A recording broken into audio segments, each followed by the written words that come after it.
Bonsoir, bonsoir, bonjour. Eso dépendre na nini esika. Ezo melbino to pesi bino mbote bino nyonso bisika bozali. Boyamba mbote na biso. Émission na biso ebandi. Tobengana. Kende ko rappeler mutu nyonso ayebaki ke émission ezali. Loba na bango bakota émission na biso ebandi. Ton parcours est bandit, ton parcours na bandak na bino, ton parcours solution ya mituna nyonso bolukaka na basali na bino, ton parcours est bandit.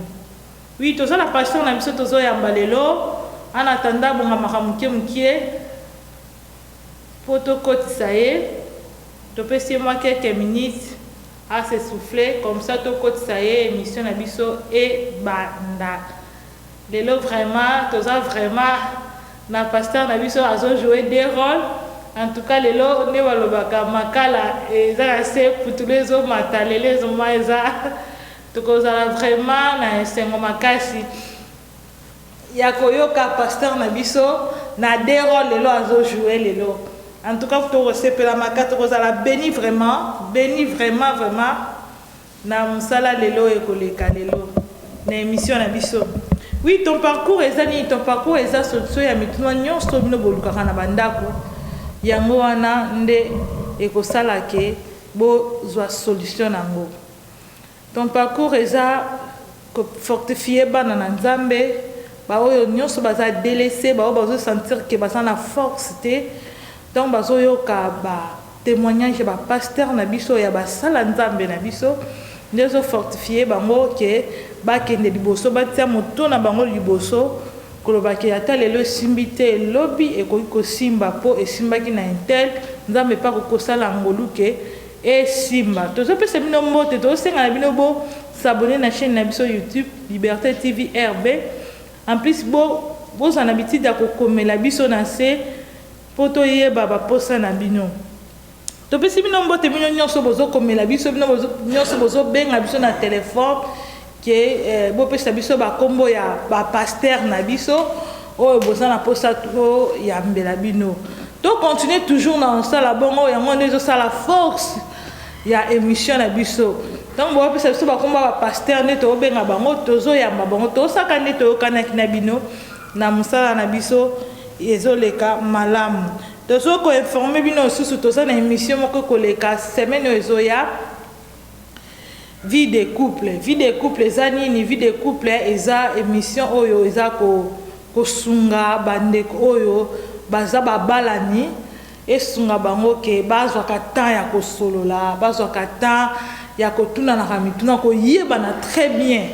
Donc yango wana eza vie de couple pour kosana ba question na ba cadeau nango to sala émission ngo ekoleka semaine oyo kunezo ya soki Nzambe apesi biso susu force ya kosala émission wana. Tozokota pasteur na biso tozokota ye vraiment pasteur akota moto yamba ye to banda émission na biso. Pour na respect to telema on a rencontré papa. Bonsoir. Bonsoir, maman Francine. Papa Toyambio. Merci. Merci, papa. Toyambio na kombo na Yesu. Merci beaucoup. Ah, ya. Toza liboso ya mosal na Nzambe. Toki ko prier moi mukie, papa, aider biso na prière. Ok, merci. Seigneur, tu es dans mon Nzambe malamu, mobateli mosungi. Kolo, merci pour pourquoi oyo tango epesi biso Nzambe toya wa liboso na bato ebele oyo baza na mitema kofunga bapona koyoka biso tika ete mokonzi tango oyo ezali pamboli mpona moto moko na moko oyo azolanda bisika wapi ye azwami topamboli moma oyo Nzambe na kombo na Yesu Masiya. Amen. Amen. Amen, pasteur, biso to ebio, to kolinga moko se présenter, au tala biso micro pour se présenter comme nayo na église nayo kozala mien. Merci. Kombo na ngai mbote mingi na bandeko na bandel na mbote na pesi bino nyonso mbote na kombo na Yesu Masiya. Bandeko nyonso bipai bozali bozolanda biso. Kombo na ngai pasteur David Ngimbi na vandi awa na Washington State. Na Seattle Naza responsable, pasteur titulaire, il y a église God is Good. God is Good Ministry International. Nde kombo ya église yango wana nazali awa nazali marié, nazali père de 2 enfants. Et voilà, en quelques mots, ce que je peux dire. Yeah, merci. Oui, il y a une question. Tout marié.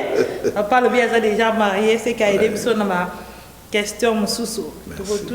Merci vraiment, papa. Tu es ambitieux na kombo na Yesu. Amen. Merci pour respecter l'invitation à Mission Dimi. Invitation à Mission Yangwana Topesio. Merci, papa. Oui, tu as une émission à Mission Sikoyo Makamo me bandio. Yeah. Papa, il y a Mission vraiment. Tu as une question à Mission. Papa, ayebaki nzambe ndengeni. Koyeba nzambe lokola kolope mobiki. So yebaki o azama mokonzi na ngai. Ah, ok. Nayebaki ndengeni ni ezalaki ebandaki ndenge nini? nakendaki kotanga na internat quelque part. Na bandeko nyonso bayebi mboka babengi Kasangulu. C'est là où je suis allé étudier ezaki na année 1987. J'étais encore très jeune à l'époque où on a nakendaki dans la sisi baseo nazokende kotanga pona kobanda dans la sisi cycle d'orientation pona kobanda première CO na kobanda troisième des humanités na option ya construction des bâtiments nakendaki kuna kotanga. Alors na kotanga na ngai na parcours na ngai ya kotanga nde nayaki kokutana na mwana mobali moko ngai nazalaki na internat ye azalaki externe. Alors mais curieusement azalaki évangéliste azalaki azalaki externe avant kovanda na famille mais azalaki avant d'akuna te autaka pe kisasa yaka lokola bana classe mais soka ye azalaki na internat te azalaki libanda internat. Alors et ça là que un soir après une suite d'événements parce que na vie na ngala internat na connaissaka ba événement moko elekanaka mo ebele. Ce qui n'a pas résumé muke lokola question ezali na yebaka nzambe ndenge nini.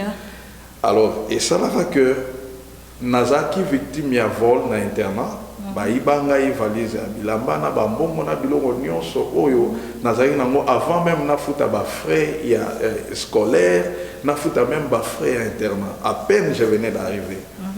Alors na circonstance wana né un jour un ami, j'avais déjà un ami au moni ndenge za kaboke na classe déjà mutaliboso boko au moni que muto ako comme camarade déjà j'avais déjà un ami. Alors ami wana ayaki ko connecter ngai na un marabout pona ko luka ko sala ba formule pona ko zongisa biloko na ngai parce que nazaki cloué na je n'avais pas payé les frais d'études alors que mes parents batinda nga na ba mbongo na ba makambo nyonso je n'avais plus des habits j'avais perdu tout donc nazaki na situation. Alors il faut absolument retrouver ne fût-ce que l'argent parce que il faut alors j'avais cru que ça qui voit mon on a bima la situation.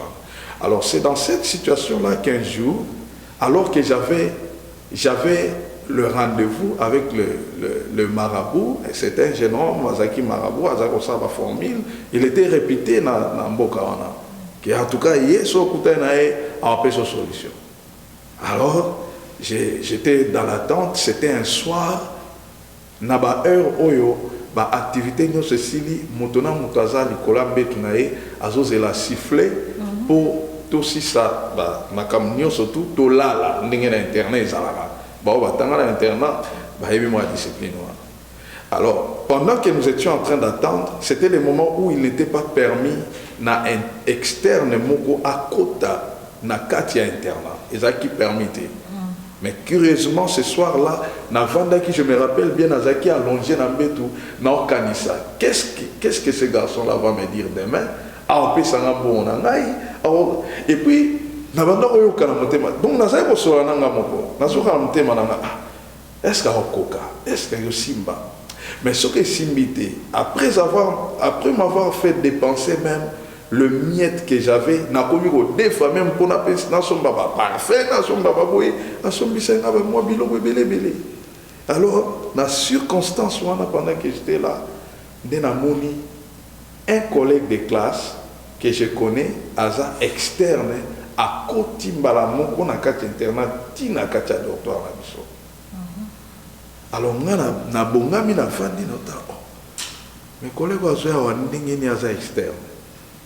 Donc c'était au risque, il y a à la renvoyer définitivement de l'école parce que les qui loi, les qui permettait.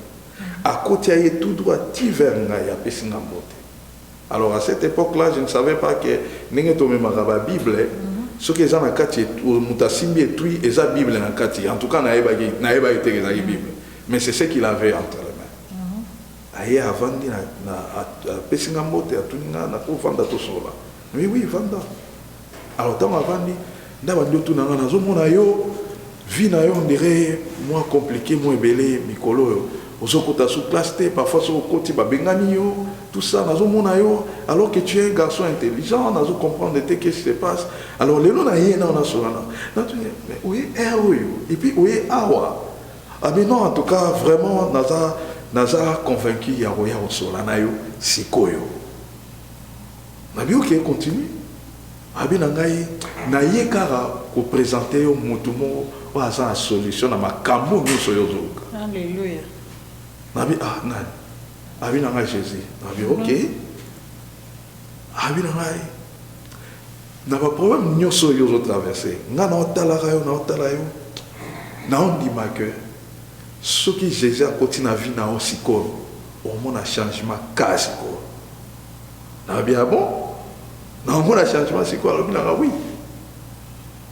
A Fongoli et Tuiwana, à Bandé côté Yangai. C'est plus tard que je me suis rendu compte que à Bandé qui n'a Jean 1, 3, 16, à Kenanga, Romains 3, 23, Romains 6, 23, à qui au succès de l'Apocalypse, pour en conclure que Yesune, vous en avez besoin. Alors, Yesu n'a besoin. OK. Alors, c'est quoi na ça ndeni. Abi na ngate, c'est simple. Nga na prier, yozo répéter après nga. Yesu a okota na vina. On a aidé yuka Yesu a okota na vina. Est-ce qu'on dit minabi en tout cas na dit. Donc bandeko nazaki maman Francine, nazaki épuisé na niveau moko. Nga Yesu a okota na moment épuisement.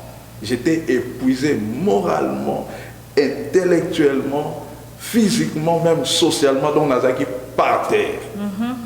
Alors, c'est en ce moment-là que j'ai pris la décision à Salisinga prière. Comme on a eu Pascal Makana, c'était un collègue de classe.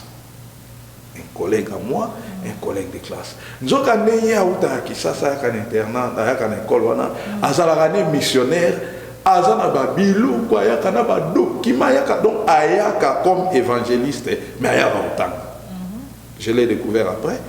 Tant que Ambisinga Yesu, Nambi Yesu, curieusement a posé la question. Abi nangai, premièrement Ambisinga oui, ndenge ka uto salo. Yeba ke vina yo échanger sikoyo. Makamno nyo soto za ina okala esili. Wana na 1987. Abi nangai makamno se changer a tout ningai. Abi nangai nazo ke no sambela pona mutumo. Est-ce que vous accompagnez Namitali, Nathalie, Abi Nangate, aussi comme chrétien déjà. Aussi comme chrétien. Ngai, Nalingio accompagné Nato Kende au Sambela Ponandekwana, après 6 mois au Zonga Naoyaola. Donc, il a été dans la salle de classe. Malaliboso, à quelques minutes après que j'ai reçu, Jésus n'a vu Nangai. Donc, comme il y en a, ndeko moi zaki ya kufanda azo lenga mabalili tout ça alors asengi abinaye fukama ndeko moi fukami ayebisinga na tema mpanzi nga temi mpanzi ye pa telemi atindi nzembo na ye bagatinda nzembo Yesu azali awa tango abandi koyemba na bandi oyo kaniti suki ya mutu nanga chair de poule eloko moko bandi osamelanga pendant qu'il chantait alors na bandi ko rejoindre to bandi oyemba Alléluia. Azoyemba. Et makamuna yo kaka jour wana c'est plus tard nde na ko réaliser que effectivement le ciel était ouvert na moment. Alors tant azoyimba na silisi ayebisi ngai kumisa nzambe na bandika ko débrouiller maloba nzambe na commission nzambe na commission na répéter maloba na maloba te na yebi na te nzambe ba kumisa nini. Alors lui il a imposé les mains. Quand il a imposé les mains, il a commencé à prier, à s'embellir, à lobby en langue, tout ça. Alors dans la ici, Ndeko a télé sur place, il était tout transpirant, mouillé, à télémi, à sauter, et il était guéri sur place. Mais Ngai n'a pas de sensation. La sensation n'est pas là. Nana oyoka moi bizarre, moi bon, mon ayoka noté. Aïe, ok, ça va, et si. Donc, on a une conversion. Donc, ils ont une conversion. Alors, na minute on a pessinga au revoir. A pessinga au revoir, bisotozong à l'internat, il y a kende. Dans la badio kende, a o kende, nga la temi na otalae. Na yo ki na kasi na ngate, muto a oke bomote. Na interpellé. Na yipsi frère Pascal, kosko to a obenge frère Pascal. S'il vous plaît, à Télémi, na Poussani, na yipsi en tout cas na elo wa yipso. Abi o keloba. Na yipsi ndena au moins ndo wa okutanga. Makambo nga na bando réfléchir, on a bando kanisa na kati na nga. Eza ke na ana rendez-vous na marabout lobby.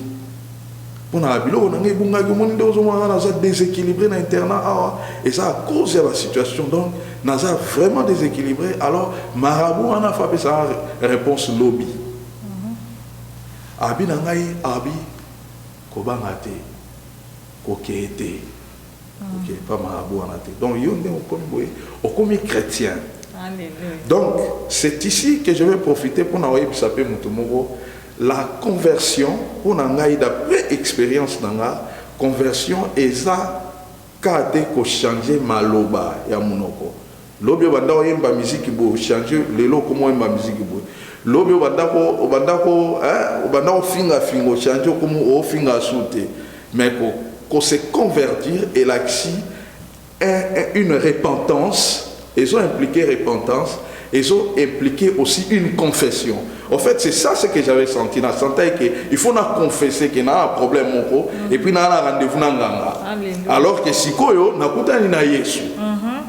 Alors, cette vie-là a déclenché un miracle. Lobi nango, tant que era classe qui camarade nangae, aïpsingaï, to kende panganga, rappelle-toi que na aïpsé na qui était.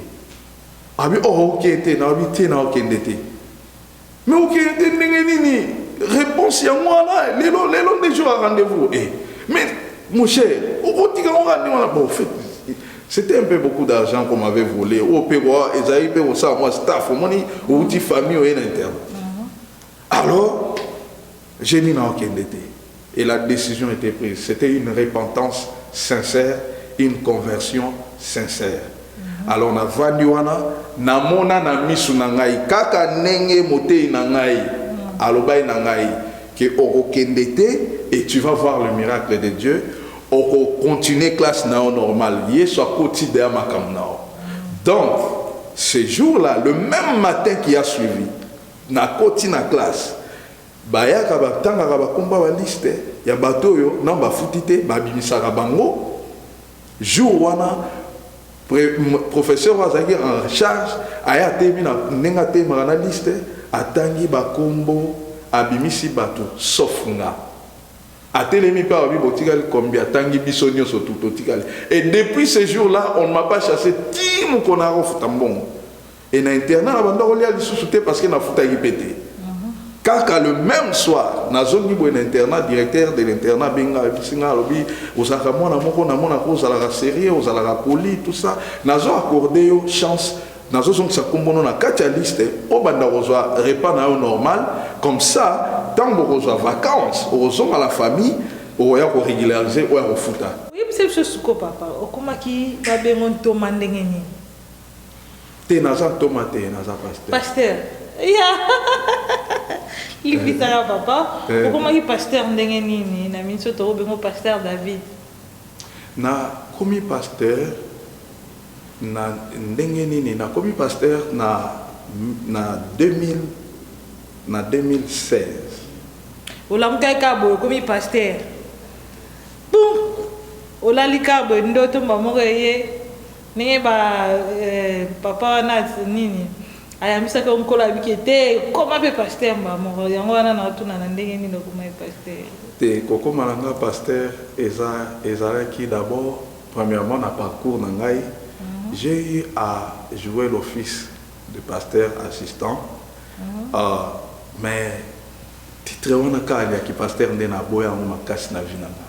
Au point que bien que j'étais actif na terrain et même le pasteur de l'église, le responsable de l'église, chaque fois je lui rappelais que frère David, je me sentirais mieux que ça. Alors à 2006, à 2015, disons 2015, c'était à 2015. Donc à 2016, nous avons un ministère. Mais en 2015, nous avons appelé Nzambe. Appelé Nzambe, na exercice pastoral et il a une forme misato. J'ai vu par la vision, j'ai écouté la voix audible et j'ai vu aussi la bande autonome. Donc j'ai une histoire, j'ai un livre. Oyo, il a fallu pour accepter. Parce que le problème c'est qu'il a quitté à appelé na pastoral ou pas, mais le problème c'est qu'il a accepté comme pasteur. Comme pasteur. Si je peux dire en quelques mots, et ça la machine de donc. Donc, ce qui te dit, papa, en 2015, vous avez consacré en 2015. Tu as consacré. Ça, c'est l'appel à la pastorale. Appel à Nzambe, qui Nzamba Beningaï, pour Nasa et le Moussala. Vous avez consacré quand? N'a consécration une année après. En 2016. En 2016. Parce qu'il faut dire que de 2015, on a qui appelle Nzambe, na pastoral, tina 2016, Nasa qui n'a éloté. Si je peux être clair et sincère. Donc c'est une chose, une partie de ma vie que j'avais refusée. Pendant une année, on a Dieu continue à me parler, à insister, jusqu'au point où Nzambesko a écomé manga ti na service, il y a ordination. Et j'ai été ordonné en septembre 2016. Et c'est le jour aussi où de Bandagi Église. Jour de l'ordination. Comment on a apôtre Paul Fonko. Apôtre Paul. Oui, Paul Fonko. Il y a apôtre Paul. En 2016, le papa a consacré. En 2016, apôtre Paul. Et puis, c'est ce papa, c'est un père spirituel. Oui, c'est un père spirituel. Donc, à coup fois adopté, tu es Aza vivant. Aza vivant, oui. Aza adopté, tu es Aza vivant. Père spirituel. Père spirituel ou bien père spirituel? Naza na père spirituel, naza pena mentor. Naza pena ba mentor. Na ba mentor. Yeah. Père spirituel nani papa? Père spirituel nanga comme le pasteur Mbambi Israël. Que je salue et salue papa. Pasteur Mbambi. Révérend docteur Mbambi Israël. Mais namoni ya apôtre Paul ndé muto a consacré qui on a sa père spirituel na ondé. Aza mentor nangai.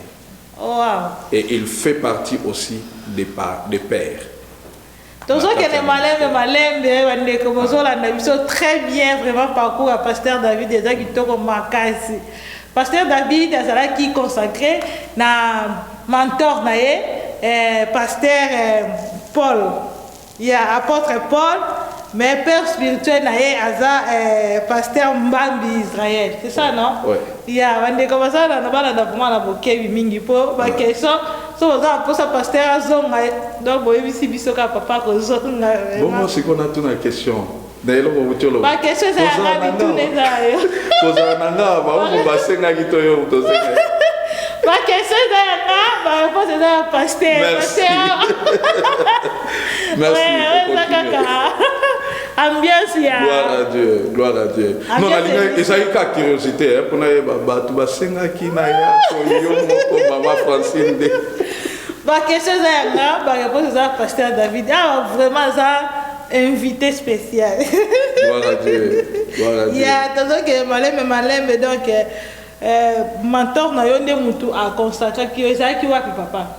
Et ça, Maïka, on a Kent. C'était ici, nasé à place de banda église. Et ça, au moins église, ils ont commis Trinity Community Church. Yeah, ils ont un Reef Road. Reef Road, ils ont tant aux autres qui t'ont beaucoup na 260. Et ça qui kaka awa en Amérique dirais je. Yeah, awa na Amérique n'est papa ça qui consacré na 2016. C'est plutôt content au Taki Congo. On a qui non pasteur te consacré te au kitaki na église ni. Donc au Taki Congo ye awa. On a qui non consacré te au qui pasteur te au kitaki na église ni. Na longwa ki na Salem. Naza au qui na Salem. Yeah. Non. Oh, Kokomela, église se place na Komela. Oh, na Komaki na église comme on Bridge of Grace. Bridge of Grace c'est ça église oh et quand même na pasteur Baron Mbala. Actuellement Mbandarangai. Que je salue en passant. Yeah. Pasteur Baron. Ouais. Na Komela na église. Komela ki kuna. Na Congo pe ozaki na Salem. Na Congo na Salem. Nde yango kitaki e papa pasteur po na beaucoup tana ni kaka awa obende mtayambaki yo na église. Ye nde ayamba ngai awa. Ah ya. Et puis il faut noter que toyebani aate. Toyebani na depuis na Salem, depuis na Kisasa. Ouais. Tanku malamu papa na ngai biso biso e bandaki ndeni ni o banda. Sikoyo lokola église o installer église parce que ça église no awa na Washington. Et bandaki ndeni no installer église na yo awa olongo kune pa pasteur nani baromba moko osali okomi na église na yo bete solution ba tuba yo banano ndenge nini sala ke okoma vraiment na église na yo moko. OK. Et ça moi parcours molai, so na ko couper court. Couper vraiment c'est mieux. Ouais. Na komaki na église à Bridge of Grace. À cette époque-là, Ezaki Temple of Grace, comme on a Koutaki.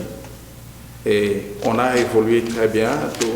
Nazaki Wana, et par la grâce de Dieu, j'étais là.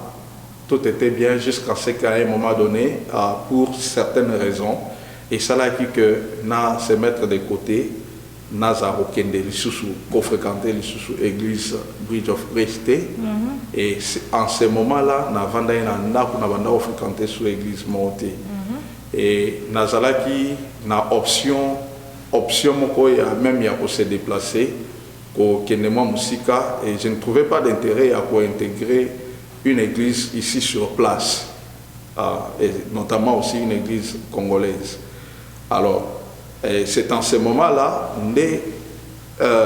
quelques temps avant déjà, j'ai été aussi intéressé à rejoindre l'église, il y a pasteur Diamant, Nano. Je l'ai fréquenté pendant un moment, mais fréquentation dans les acquis, plus la option, il y a quoi apporter quelque chose dans le domaine, dans l'aspect à musique. Et je l'avais fait. Pour les acquis, quoi, musicien? Oui. Donc j'allais, je faisais répéter l'équipe et tout. Et il faut aussi dire, je voudrais aussi mentionner une chose, c'est que quand il y a en États-Unis d'Amérique, je ne suis pas venu comme pasteur. Nayaka pe na vision à pasteur te, nayaka pe na vision à l'église te. Ouais. Donc toutes les expériences où on a zala qui na on a kisasa ya côté ya c'est même ba séminaire na ba église collègue ka côté ya ça même ba service tout ça na tika on a kisasa ko ya na awa je suis venu comme frère David avec aucune intention ya okota marambo église étant donné que ngamo pe ba place au ba benga pasteur na boyera na ke ba benga pasteur donc je n'ai pas accepter ça. Et après quelques temps aussi, avec le pasteur Diamant, pour certaines raisons aussi, où il y a pour ça que, fréquence nangaï et kumaki presque pratiquement un peu difficile, il y a continuer à rendre service. Mais j'ai encouragé que le service continue. Il y a une équipe d'adoration. Les lots n'a pas entendu, la programmation, la synthétiseur,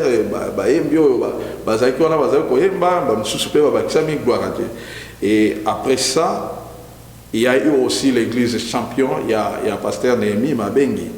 Donc, lui, c'est aussi un frère que je connais depuis le pays. Depuis le pays. Alors, je suis en train de répondre à la question et ça m'a indéni. Alors, il me sollicitait aussi na Tchaïmaboko quand il était juste au point de commencer l'église. Le quoi Nazaraki Mutumo Oyo, comme je venais de le dire, Nazaraki na option moi ok moi musica. Ok musica physiquement. Par rapport il y a sillage na biso Oyo. Na ninga se déplacer na kenena Nazaraki na moi vision moi ok moi musica. Alors Pasteur Néhémie, c'est un frère qui m'a encouragé à rester sur place, à reconsidérer qui j'étais et qu'est-ce que je pouvais encore apporter dans le peuple Yanzambe au bazar sur place, y compris aussi dans la vision au Yazakinamo. Et Zakinamo attend jusqu'à ce qu'un jour j'ai dit bon ok, Naza d'accord, je peux être là. Et l'église champion a commencé et j'étais là. S'il vous plaît, papa, malin, ok, ne doit pasteur, tant qu'on ne pas pasteur Néhémie, ok, ne qui peut le musicien kaka, ne qui pas pasteur Diama. Nazalaki, frère David. Et il faut aussi dire une chose, c'est que Namananzambe, Nazalaki, moi, capable aussi, moi, ma camobélé dans l'église. Alors, j'étais très honoré et très à l'aise d'être frère David, faisant ce qu'il m'était demandé de faire. Et c'est comme ça que j'ai appris les choses de Dieu. Donc, alors, comme dans le domaine de la musique, et ça, domaine moro et ça fiche rapidement, alors facilement je me retrouve ming au monde kamba équipe. Est-ce que bateau kamba, est-ce que koyemba ko beta ko nini. Alors ça allait toujours comme ça, mais chez les champions il faut dire que j'étais là dans la prière, j'étais là dans la modération, j'étais là dans l'exhortation. À quelques fois aussi le pasteur Néhémie m'a laissé aussi prêcher et donc mais dans la musique dans ça qui vraiment 100%. Merci bino atbozolanda biso pasteur ngaso qui n'a pas comprendre bien on est allé bino pasteur azalaki juste ya tozo que ne papa pasteur azalaki musicien atamboli nde na ba église ebele pasteur auti na église ya pasteur Diama autaki boso et pas ya pasteur ouais, le bosso dans le pasteur Baron. Pasteur Baron, a commis la pasteur Diama, pasteur Diama, a commis la pasteur Néhémie, donc pasteur ça le la musicien dans la nouma m'a dit moi je t'en dans l'église ebele.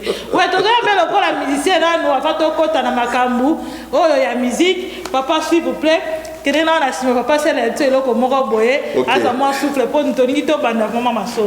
merci beaucoup.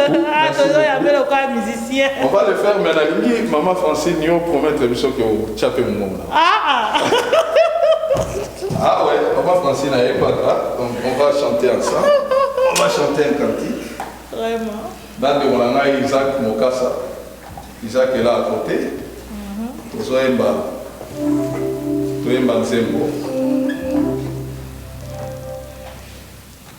Oh, gloire à Dieu, gloire à Dieu, gloire à Dieu.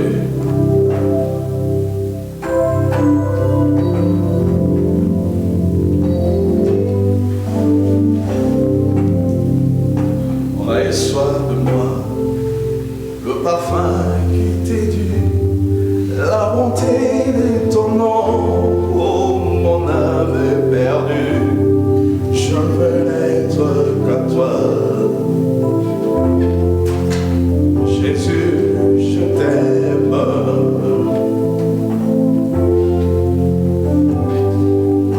Reçois du peu que je t'aurai donné, ton amour que mes yeux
Seigneur.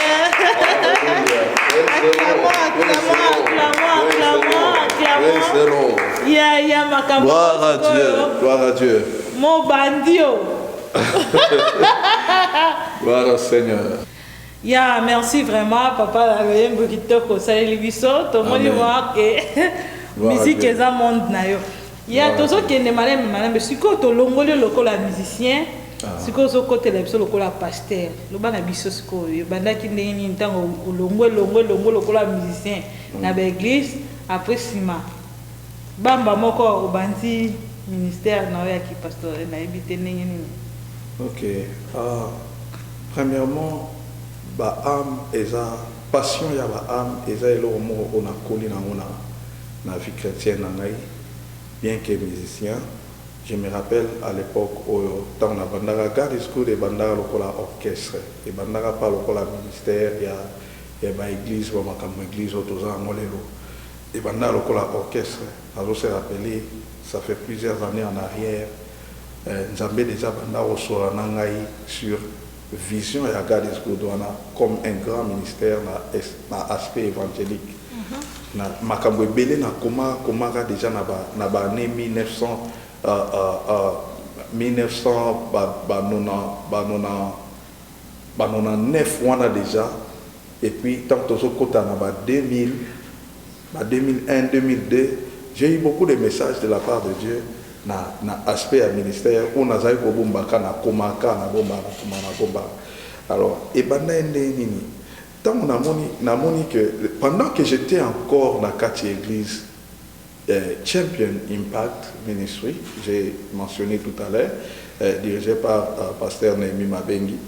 J'étais là en train de servir Dieu, mais il est arrivé à un moment donné, je me rappelle même au couteau, déjà dans 2012 déjà, pasteur Némi, il avait tellement, bon, je crois qu'il ne le disait pas pour en replaire, mais il m'a offert les opportunités d'être consacré comme pasteur.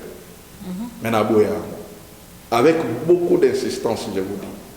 Et non, David, tous les preuves et le ministère sont là.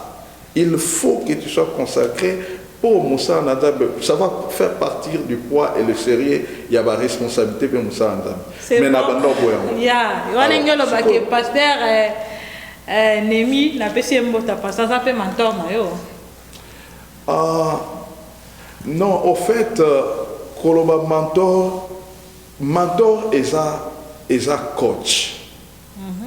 Pasteur Némi, Nazaki n'a pas le mentor, mais Nazaki n'a pas un frère que j'étais en train de pouler dans son ministère. Parce que quand tu m'as abordé alors qu'il n'avait pas encore commencé, c'était en ces termes. David, il y a tout ça, Moussa Nzambe. C'était comme ça. C'est différent dans moi, aux encadré. Cette note-là, c'est important. Parce que ça fait partie de mon parcours. Tu vois? Donc, c'était comme ça. Mais seulement, comportement dans le ministère. Tant on a un leader et un ministère, dans ce comportement au point que je me rappelle, tant on a un champion. Tant on s'est retrouvé en train de faire ce que je suis en train de faire. Il y a un pasteur ici, Aza Congolais, Aza Kenyan. A solo na ngaboye atunanga kamwaloba ngai na yebaka nengo présentanga pasteur Némi. Na yebake père spirituel na yo eza pasteur Némi. But aloba ayoloba nga na anglais alobi nanga you guy you have teach me something. C'est-à-dire oye kusingelo omongwe. C'est-à-dire nazala so nazana yo ata so oza leki na nga ya 10 ans passés. Mais ce qu'on a la position autorité na opération autorité on a tout à 100% sans rien négocier. Quelle qu'en soit la taille que je peux avoir, quel qu'en soit le niveau que je peux avoir, n'a pas négocier autorité na watamkete. Et n'a pas présenter en tant que leader, en tant que tel. C'était comme ça. Donc, na katia ba champion, j'étais comme ça. Au point où si autant na commis na niveau mon boye, Nzambe a commis ko solo la nangai. A commis ko solo la nangai, ngamorope na eko zoape ba circonstance mususu pe la ngape na vie nanga. Oui, ça n'a qu'à un moment donné, n'a se décidé na vanda. Na vanda n'a se retiré. Et tout ça là quand on a ma solo, tout solo li bon en tout cas tout banda qui ti place to komi. Ngai na kum sinzambe et je vais vraiment te souhaiter bonne continuité na bato yo nzambe apesi na ba o nzamba otinda. Et en ce moment là na vandaki. Oui, hein. Na Vandaki, j'avais un programme que je faisais, programme de adoration. Na démarré programme, j'étais encore dans l'église. Et pas champion. Donc, un jeudi, moi, il y a 1 heure de temps, dans la salle, on a adoration, continuer le téléphone. Malembe, papa, malembe. Namoni papa, on a vu ça deuxième tour, parce que ma grand-mère, le besoin, quand tu as ma casse, tandis que toi, on a ma question, ma casse, non, tu m'as dit que tu n'as papa Zaki n'est pas champion, Zaki n'est pas pasteur Némi, mais Nibanda a ça la vidéo. Est-ce que c'est normal, Moutazak quelque part, puis a ça la vidéo, Nibanda, il y a l'église? Non. Au fait, peut-être la question, si je peux comprendre bien préoccupation à Ezali, Nengeni ne banda au salama. Je peux peut-être répondre à la question Nengeni ne banda au salama. Au moni biso to koli na kati église oyo pasteur na biso pasteur Mbam Israël azalaki kopé sa biso liberté ya ba activité na kati église et ces activités là tout ezalaki ko contribuer pour la croissance de l'église. C'est dans ce cadre là. Alors en tant que membre ya kati ya église champion, j'étais censé de considérer que activité nyonso on a posé nango objectif nango eza église parce que ngana pasteur te un, n'a pas pasteur, de deux, n'a pas une église pété, de trois, n'a pas une raison pété, il y a comme il ou qui là, audience. Non, j'avais eu l'inspiration, Merci, tu vois les gens qui sont moi pas ça, et donc vraiment que sur la mission de ton juste toi et ça qui pasteur hier mon David Aninga qui a ça la vidéo hors pasteur Némi. Frère David à l'époque. Ah frère David. J'étais frère dans l'église. Yeah, merci pour la activité dans cette église, il y a un pasteur, non, tout ça inspiré à Rossala, par exemple, concert. Cela ne veut pas dire que Baïm Yana Balimba à l'église. Non, donc c'était dans ce cadre-là. Parce que j'ai eu le temps de parler avec le pasteur. Que voilà, nous avons inspiré un programme Moroboye, il y a une adoration, ok, ça va, on en a parlé. Mais l'implication, c'est qu'il y a l'église, il y a un programme en gros, n'est-ce que ça qui n'est pas.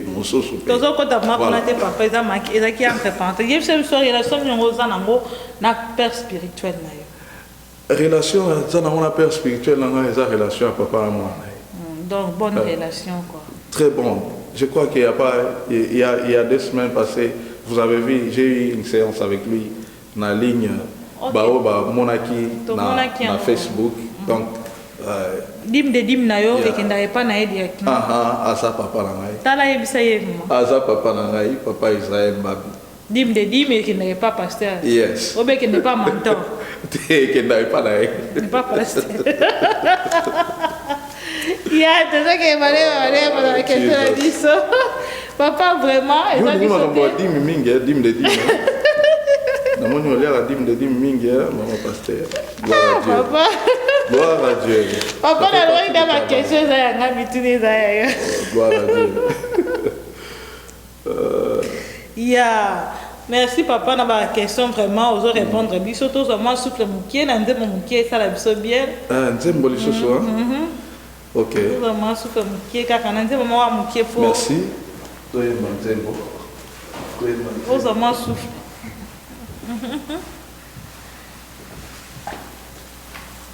Ah, tu m'as dit qu'on a fait ça.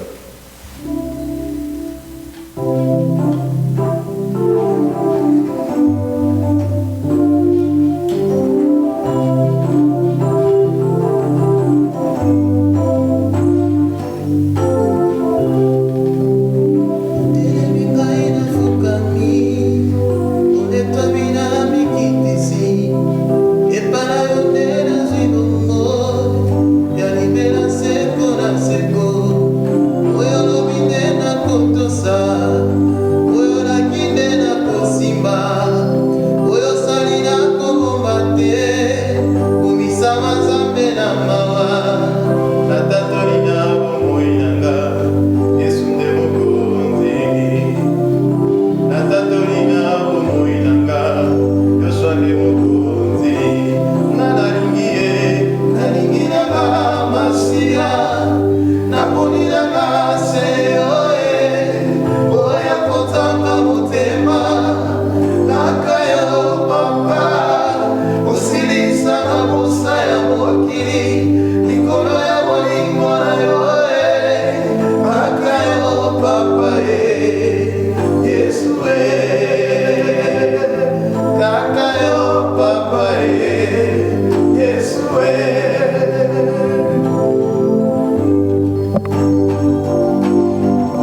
Merci kaka yo papa, Yesu papa.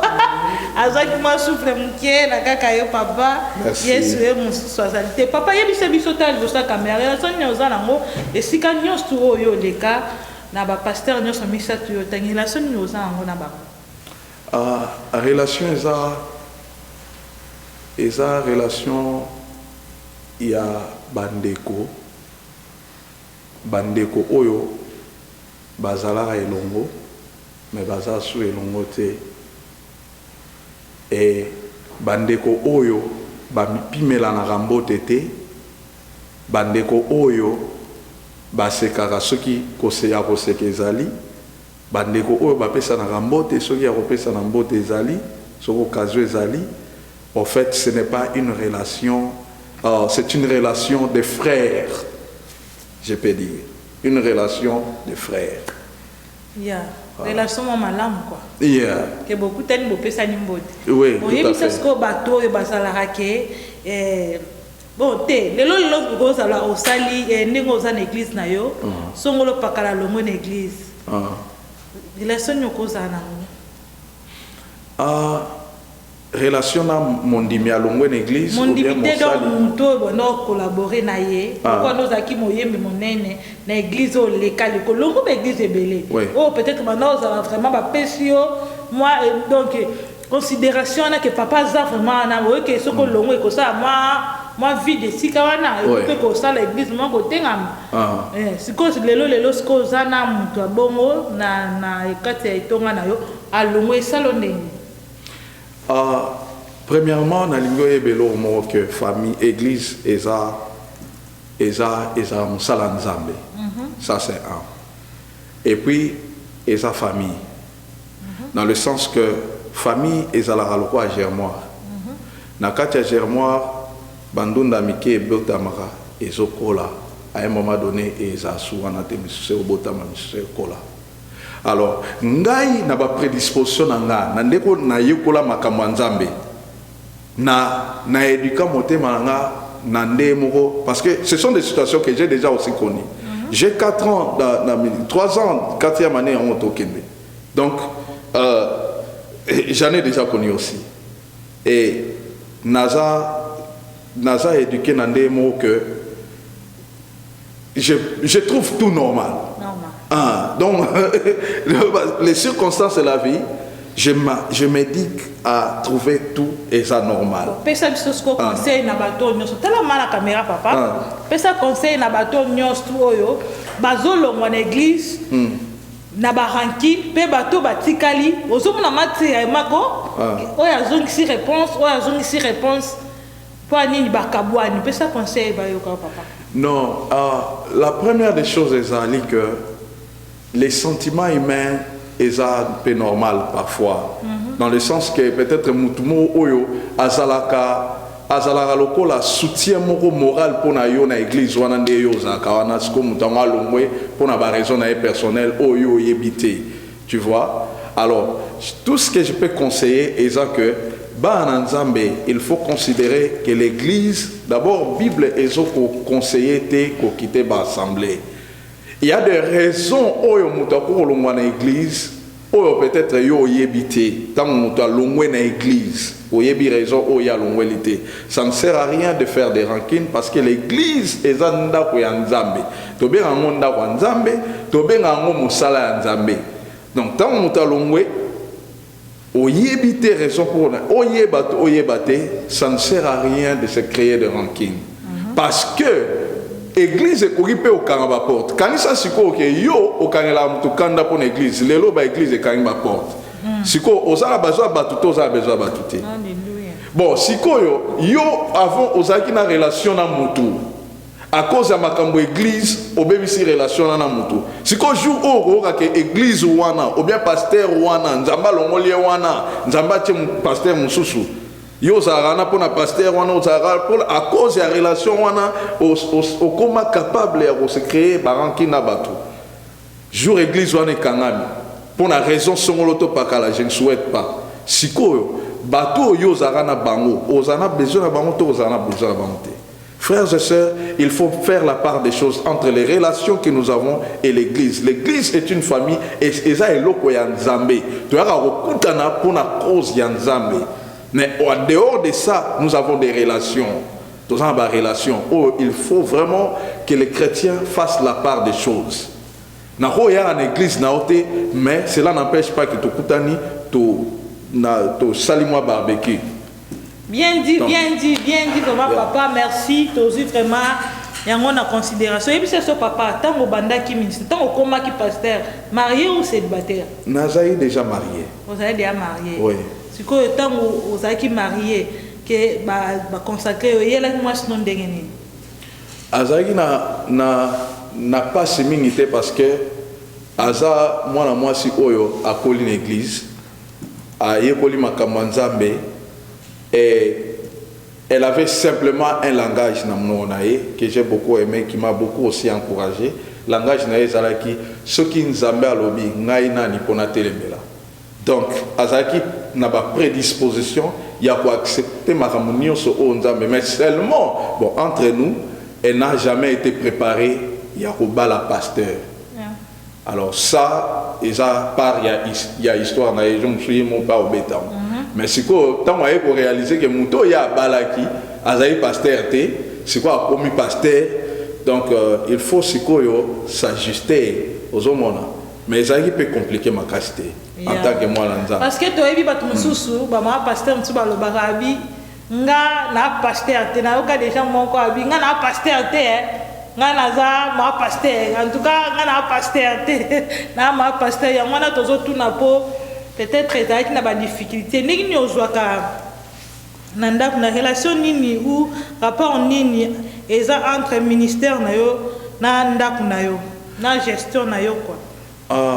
Ministère na ngai na gestion familiale, la première des choses nalingaka nasalaka fort omoni nazali boso ya caméra nazolinga na mananzambe makamu na oloba esunga mutu moko esunga pe ngai. Nasala qui est fort dans un premier temps, famille nangaï va comprendre. Tant que Josué a répondre à Israël, à Israël, choisissez qui vous voulez choisir. Quant à moi et ma famille, nous servirons l'Éternel. C'est-à-dire Josué a faire comprendre Israël que ngai na bengama ko bengama onzamba benganga abenga ngai pena libota na ngai sima na ngai. Donc, cela veut dire que un homme de Dieu, un serviteur de Dieu que je suis, je ne suis pas serviteur de Dieu sans ma famille. Donc, les botans nanga ils en angaï na katia y a la situation. Et d'ailleurs, bah Léa to ba makamunion so ona okuta na ministère et so back na nini na famille parce que famille nanga ils a connecté nanga directement. Alors, na relation nanga na famille nanga bazana ngai na katia ministère na zo sala. C'est-à-dire et puis de deux, je fais la part des choses dans la hiérarchie parce que la hiérarchie est claire et dans la famille et puis ministère na linga eza bongo donc na linga penda eza la bongo na osala tout que makambo na nga ya famille eza la ajusté makambo église pe na sima eza la pe ajusté na éviter ça na bien mais je crois que hiérarchie est le Dieu que nous prions c'est un Dieu de famille et le Dieu de l'église et d'ailleurs il est démontré clairement que l'église est constituée de famille sans les familles il n'y a pas l'église. Merci.